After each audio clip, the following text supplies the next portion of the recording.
Hello class, my name is John. My group was Dorothy, Linda, Brittany, and Sierra. But I'm making this video right now because the video that we actually created on our talk show that was done, that we created Thursday, was actually corrupted. We sent it to our flash drive and we uploaded it to one of our group members' laptops, but when they both got home, they were corrupted. So the video was just audio, but there was no, visual of us actually acting out our talk show. But our talk show basically was about me and my show, and I had, Sierra, Dorothy, and Linda actually, oh, and Brittany as well, on my show as guests, and we were going to be talking about the phase and the stage model, and we were actually going to be talking about the dialectical tensions and what those three different tensions were, how to manage those tensions, and basically it was a pretty good show. I mean, we acted it all out, we had fun doing it, but I'm just making this video, just to, post something. But I just wanted some feedback from Dr. GA to see what we should do, or if we would be able to, act our skits out in class. Okay, I'm going to go over the compare and contrast of the stage model and phase model. Stage model allows you to see where you're at in the relationship with the 10 steps of the model, whereas the phase model helps you understand where you are and how to fix it. There are three dialectical tensions within the phase model. Autonomy versus connection. Autonomy is being independent to have a sense of self, separate from others. Connection. We as social beings need to connect with others. Closedness and openness. Closedness is not wanting someone to know everything about us. Openness is we share ourselves with others. Predictability and novelty. Predictability is waking up in the morning and the sun being out. It's stable. Novelty, elements of surprise, wanting change. Within the three dialectical tensions are gender differences. Autonomy and connection. Men lean towards autonomy and women tend to go towards connection. Closeness and openness. Closeness is for men and openness is women. Predictability and novelty. Men lean towards predictability and women lean towards novelty.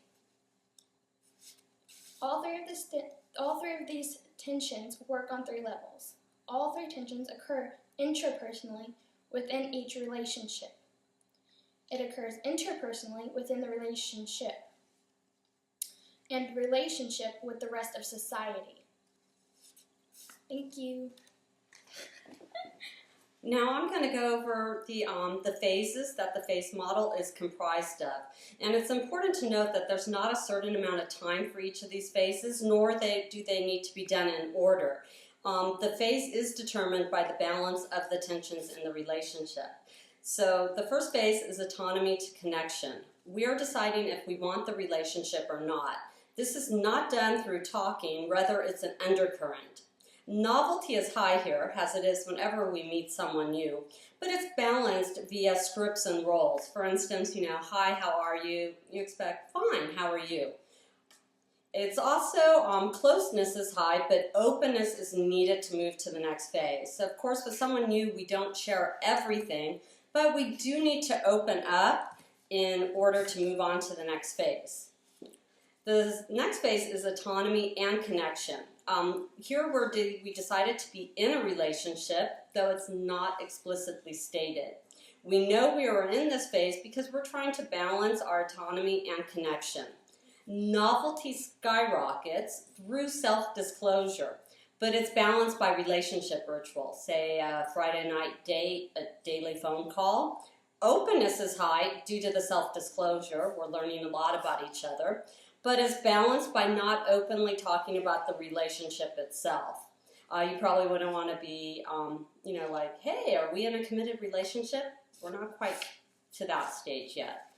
The next stage is autonomy and connection synthesis. Everything's in balance here. Autonomy, connection, openness, closeness, predictability, novelty. But the thing to remember here is big changes in life will throw that balance off. Say new job, getting married, having a child. The next phase is connection to autonomy. Our balances have been thrown off, and now we're deciding if the relationship's worth fixing or do we end it. Novelty is high. The only predictability right now is at the conflict in the relationship. Openness is high, but we're usually the openness is usually related to the conflict in the relationship. We're sharing negative things. At this stage, if we have decided to fix a relationship, then we need to go back to level 2 and start working on getting everything in balance. And those are the 4 phases. Thank you. Hello, so in this section we're going to talk about 8 different ways to manage these tensions as they come about. The first one we have is reaffirmation. In this first way to manage tension, you realize that there's a tension in the relationship, but instead of trying to fix it or you know it's there, but you're doing your best to make it not worse, you're not trying to fix it. So for an example, your significant other comes home and you can tell that they're upset. They slam the door, they're not making a lot of conversation. You ask if they're okay, they say they're fine, and they really just come in and get ready for bed. You know they're not being open with you, you know there's something wrong, but you're respecting their boundary, and you know there's tension, but you're not doing anything about it because you really can't. The second step or way is alternation. So in alternation, it's the time you spend together versus the time you spend with friends or family. So what you would do together as a couple versus what you guys would do together with friends or together with family or friends and family. So for instance, if you guys have a date every Friday to go out to dinner to kind of check in with each other and see how your week was and really just connect, and that's what you do. You wouldn't invite friends and family. That's something for you two only. And then things like going to a party with friends, spending the holidays with family, you know, most people don't do those things. That's something you do with them. It's not something you would necessarily do by yourself. You can, but it's not something you would. And also, the time you spend with family, you can also use alternation in that to manage your relationship.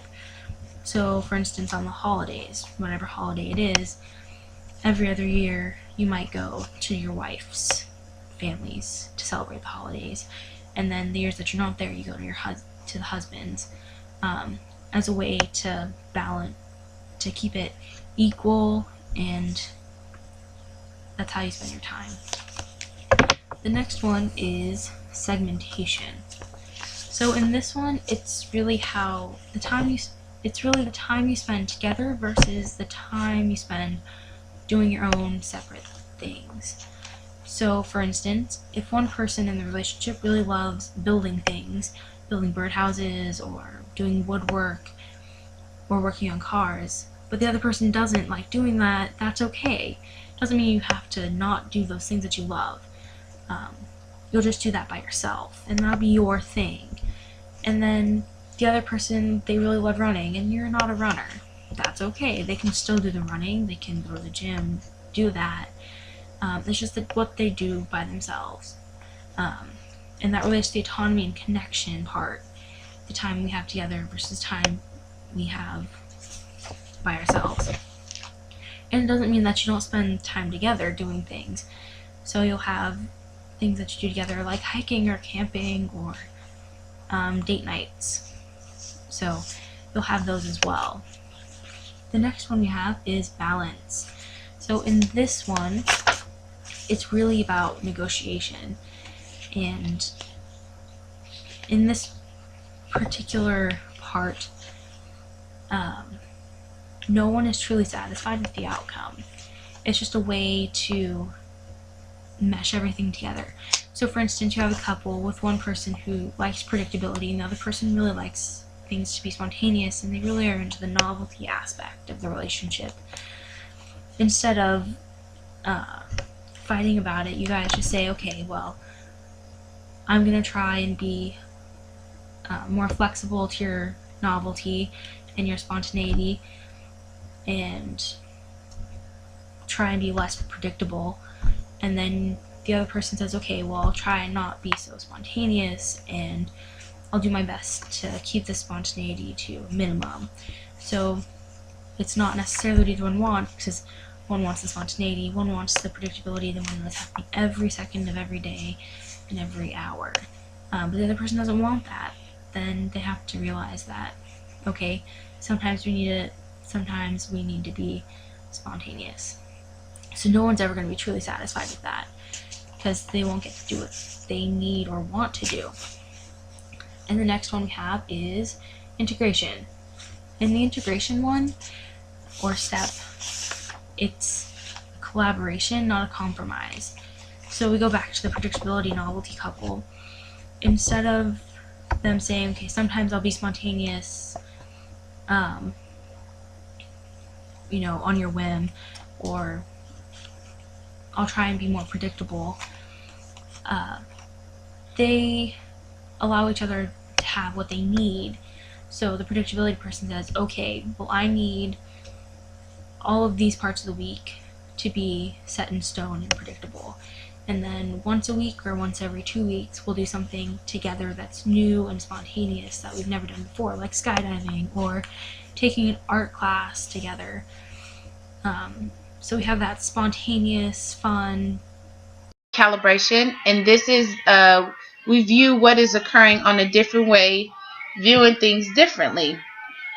So say for instance, my husband wanted to take me somewhere and I really didn't want to go. Instead of being bummed out about it, or instead of being not really not wanting to go, instead of feeling like I don't want to go, or instead of feeling like I don't want to be there, I start to recalibrate my thinking and start to realize, oh, this isn't so bad, but I'm actually at the same time taking time out to enjoy things that he likes to do. So this is where I start to think about the other person and not just myself, think about everybody else around me. Then we have denial. This is when you start to completely just, you're just like, oh, there's nothing wrong. We have everything's perfect in the relationship. There's nothing going on. It's okay. We have perfect balance. Or I love to spend so much time with my significant other, my best friend. Boo, whatever. Everybody needs time to themselves, and everybody needs time with someone else. You have, in order to have a healthy relationship, you have to be able to just enjoy the time with yourself. Because if you can't enjoy time with yourself, how can you give yourself to anybody else? Just saying. And when you get in denial and you become disoriented, you start to completely realize you don't realize what's going on.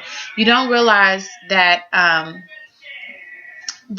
you're in denial, and you thinking everything's okay, but from the outside looking in, you could tell, okay, something's not wrong, something's not right with that at all.